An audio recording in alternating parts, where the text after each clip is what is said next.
Muy buenas para todos. Estamos en la penúltima unidad de nuestro contenido programático que trata acerca del problema de la inflación. Nuestro programa de estudios pide hablar acerca del concepto de inflación. Para ello tenemos que saber primeramente que la palabra inflación deriva del verbo inflar y que también existen diversas definiciones de inflación, pero un efecto comprobado es aquel que dice que la inflación es el aumento continuo, persistente y generalizado del nivel de precios. Esto como consecuencia de que los movimientos inflacionarios son dinámicos y no pueden ser confundidos con alzas esporádicas de precios. Es decir, deben tener también la característica de generalizados porque la mayoría de los precios deben ser sincronizados en una escala alcista. La inflación difiere en cada país y en cada época. Es distinta la inflación en los países subdesarrollados que en los países desarrollados. Se habla, por ejemplo, de importar y exportar en inflación. ¿Qué quiere decir esto? Inflación en aquellos países con mayor apertura hacia el comercio exterior que da los otros que tienen pequeña participación en el mismo comercio internacional. Una forma tradicional de análisis clasifican a la inflación en función de sus factores causales.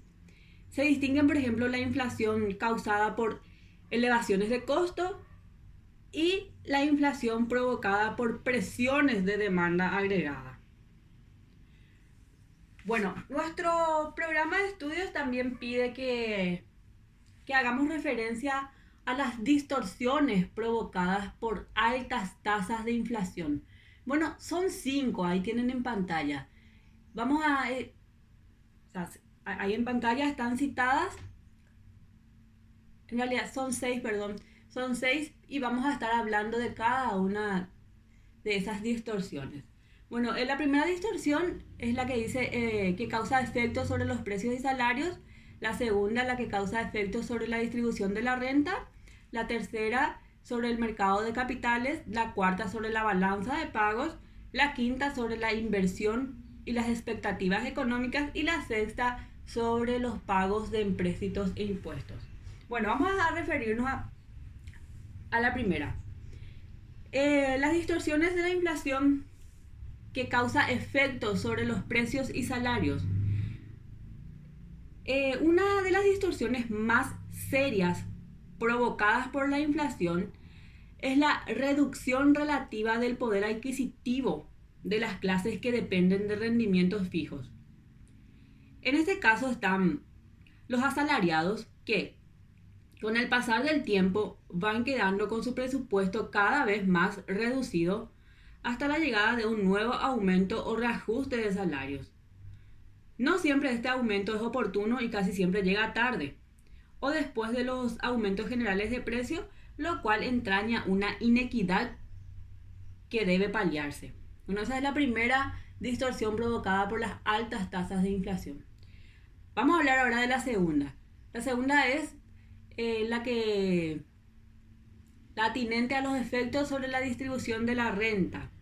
Bueno, los propietarios que poseen rentas por alquileres también tienen una pérdida de rendimiento real a lo largo del proceso inflacionario, pero tienen por lo menos una compensación por la valorización de sus inmuebles, que se produce conjuntamente con el alza de las tasas de la inflación. Por lo menos esa ventaja tienen las personas que distribuyen rentas.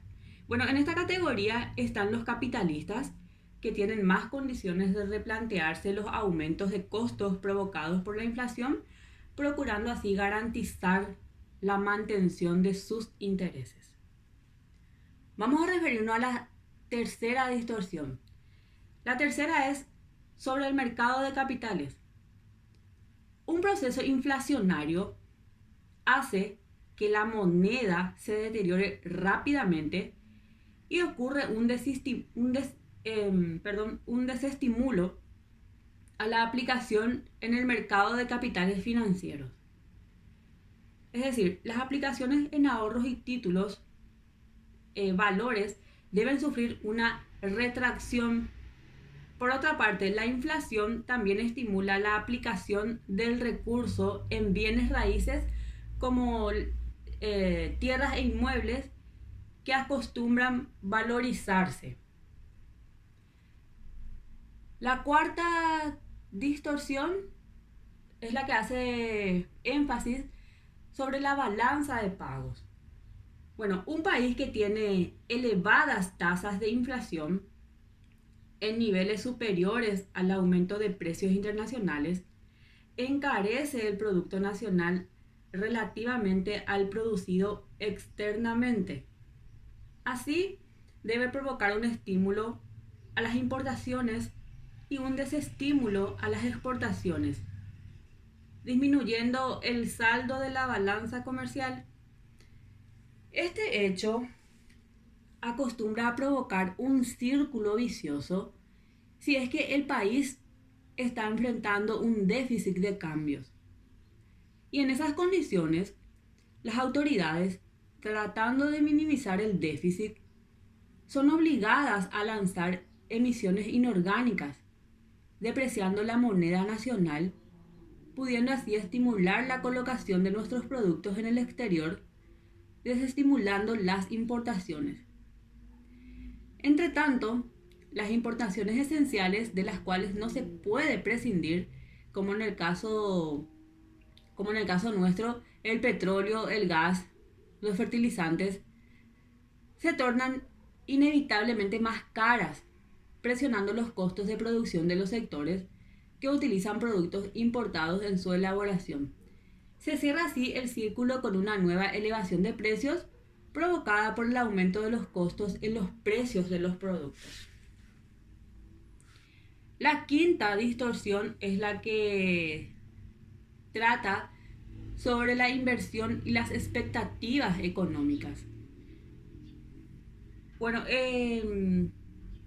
esta distorsión provocada por elevadas tasas de inflación se forma con las expectativas sobre el futuro y es en el nivel empresarial donde más impacto produce esta situación, dada la relativa inestabilidad empresarial de sus beneficios. El empresario, mientras dura la inflación, hace un compás de espera y difícilmente aumentará sus inversiones y expansión de su capacidad productiva. Aquí se ven afectados el aumento de su producción futura y el nivel de empleo también. Y la última distorsión provocada por altas tasas de inflación es la que ocurre sobre los pagos de empréstitos e impuestos. Bueno, sabemos que en épocas de inflación, todos aquellos que contraigan deudas líquidas ganan y el acreedor es quien pierde, dado que no solo no cobran su crédito, sino que tampoco su posible ganancia en otras inversiones. En cuanto a los impuestos, era costumbre en nuestro país el atraso en el pago generalizado de estos débitos, dado que los intereses eran irrisorios. El atraso perjudica siempre al Estado, pues disminuye el valor del impuesto. Sin embargo, con las últimas reformas tributarias, esas ventajas dejaron de existir y actualmente se cobran los intereses por el atraso en el pago, multas y gastos administrativos. Vamos a pasar al siguiente tema. Vamos a hablar aquí de la inflación de la demanda. Inflación de la demanda, también considerada como el tipo más clásico de inflación, se dice que cuando hay exceso de demanda agregada en relación a la producción disponible de bienes y servicios, la probabilidad de la inflación de demanda aumenta cuanto más la economía estuviera próxima de un punto de pleno empleo de recursos. Al final, si hubiese desempleo en larga escala en la economía, es de esperar que un aumento de la demanda agregada debe corresponder a un aumento en la producción agregada de bienes y servicios por la mayor utilización de recursos antes desempleados, sin que necesariamente ocurra un aumento generalizado de precios. Es decir, cuanto más nos aproximamos al pleno empleo, se reduce la posibilidad de una expansión rápida de la producción y la repercusión mayor se debe dar sobre los precios. También tenemos que hablar de la inflación de costos. Bueno, esta inflación de costos puede ser asociada a una inflación típicamente de la oferta. Aquí el nivel de demanda permanece prácticamente el mismo, más los costos de ciertos insumos importantes aumentan y son repasados los precios de los productos. Su naturaleza general se manifiesta en que el precio de un bien o de un servicio tiende a relacionarse bastante con sus costos de producción. Si estos aumentan más temprano o más tarde, el precio del bien probablemente aumentará. Y una razón frecuente para el aumento de costos son los aumentos salariales. El aumento de las tasas salariales, sin embargo, no significa necesariamente que los costos unitarios de la producción de un bien aumentarán, dado que si la productividad de la mano de obra empleada aumenta en la misma proporción de los salarios, los costos unitarios, o sea, por unidad de producto, no son afectados. Por ejemplo, si los salarios aumentan en un 10% y la producción por trabajador aumenta en la misma proporción, no hay razón para que se eleven los precios, pues los costos salariales por unidad de producto permanecerán siempre siendo los mismos. Bueno, el último ítem de esta unidad pide hablar acerca de cómo medir la inflación. Bueno, la inflación se puede medir de tres formas. Uno, el deflactor del Producto Interno Bruto, que es la suma del valor añadido en la producción de todos los bienes y servicios producidos en un país en un periodo de tiempo, que generalmente suele ser un año. Pero hay un hecho muy importante, pues a veces sube el Producto Interno Bruto en un 10% anual, por ejemplo, pero a la vez subió un 4% el índice de precios, lo cual llevará a que el 6% sea el Producto Interno Bruto real. Se dice en este caso deflactor al Producto Nacional, y el índice de precios que se utiliza es el deflactor. Bueno,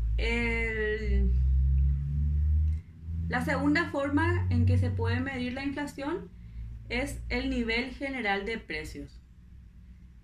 Este es la medida de un conjunto de precios o de un grupo de productos en un momento dado de tiempo. Se utiliza una medida abstracta llamada índice de precios, cuya base es 100, y esta base es tomada en forma inicial para compararla progresivamente en forma gradual a medida que pasa el tiempo que puede ser en días, meses, años. En otras palabras, es el costo de vida. Y la última forma en que se puede medir la inflación es el índice de precios al por mayor o de productos industriales. tiene la ventaja de que se puede calcular mensualmente, lo cual da una idea de la tendencia de avanzada de la inflación. O sea, que aumenta antes de que lo hagan los demás indicadores. Bueno, estas son las tres formas en que se puede medir la inflación. Y hasta aquí la penúltima unidad de nuestro contenido programático.